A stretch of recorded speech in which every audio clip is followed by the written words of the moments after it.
Bonsoir, merci de nous rejoindre pour ce nouveau journal de guerre.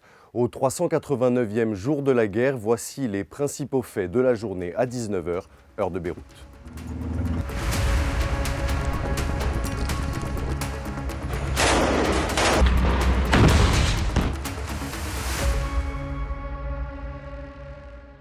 Nous commençons par la situation au Liban où la banlieue sud de Beyrouth a connu un calme précaire cependant que des frappes aériennes israéliennes dans d'autres régions ont continué aujourd'hui, causant des dommages considérables.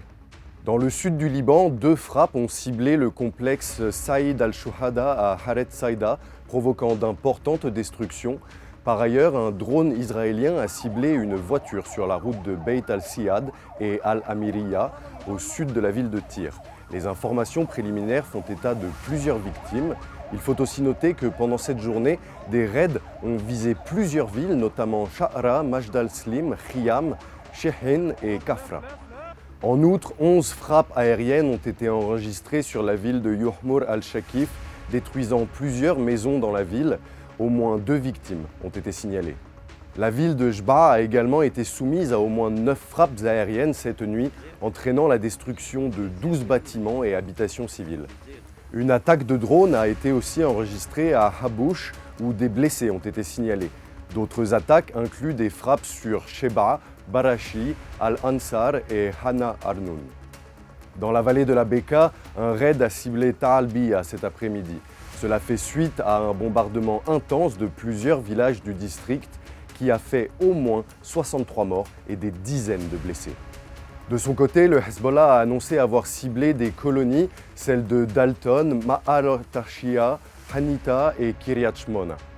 La milice pro-iranienne a également revendiqué le ciblage d'un drone Hermes 900 dans la région de Marjayoun.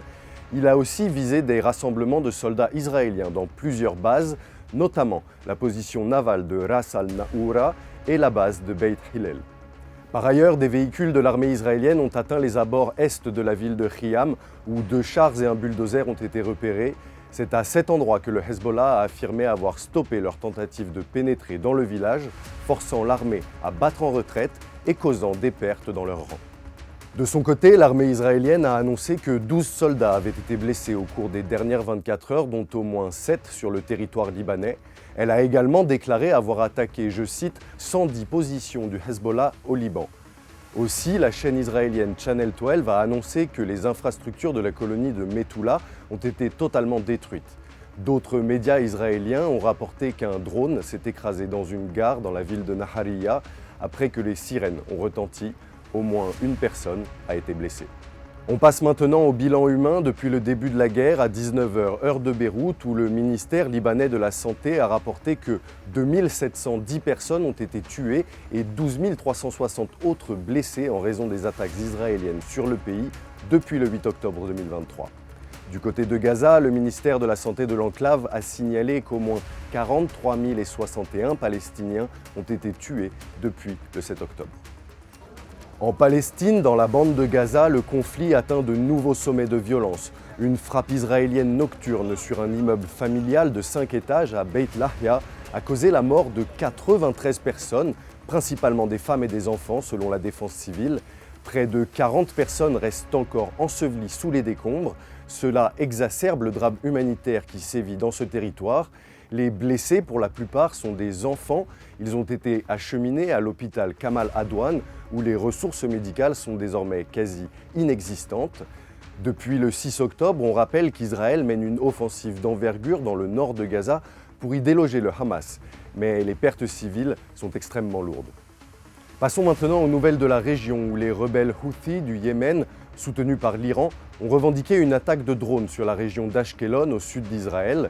D'après l'armée israélienne, le drone a traversé l'espace aérien israélien avant de s'écraser dans une zone dégagée ne causant aucun blessé. Cette attaque témoigne de l'implication croissante des alliés régionaux de l'Iran dans ce conflit, ce qui élargit le théâtre des hostilités. Par ailleurs, dans un contexte de tensions exacerbées avec Israël, le gouvernement iranien a annoncé une augmentation de 200% de son budget militaire pour la prochaine année fiscale. Cette décision stratégique s'inscrit dans une volonté d'accroître les capacités de défense iraniennes alors qu'Israël et ses alliés multiplient les frappes contre les infrastructures soutenant des groupes pro-iraniens comme le Hezbollah, le Hamas ou encore les Houthis.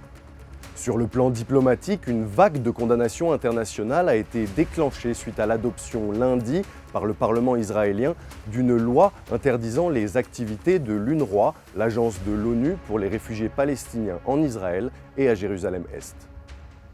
Le Qatar a immédiatement réagi en condamnant cette décision et en mettant en garde contre des conséquences catastrophiques pour la population palestinienne, tout en soulignant le rôle vital de l'UNRWA dans la fourniture d'une aide humanitaire essentielle. La Jordanie aussi a dénoncé ce qu'elle considère comme, je cite, une tentative d'assassinat politique de l'agence, tandis que plusieurs capitales européennes, l'ONU et aussi l'Organisation mondiale de la santé se sont jointes au concert de critiques. En parallèle, des pourparlers à Doha entre le chef du Mossad, des responsables qataris et américains ont tenté d'établir un cadre pour négocier la libération des otages israéliens toujours détenus à Gaza. À ce jour, 97 otages restent captifs, dont 34 sont déclarés morts par l'armée israélienne. C'est tout pour le point de ce mardi. On se retrouve demain pour un nouveau bilan de la situation. Et d'ici là, vous restez informés via notre site web icibeyrouth.com ainsi que sur tous nos réseaux sociaux. Merci.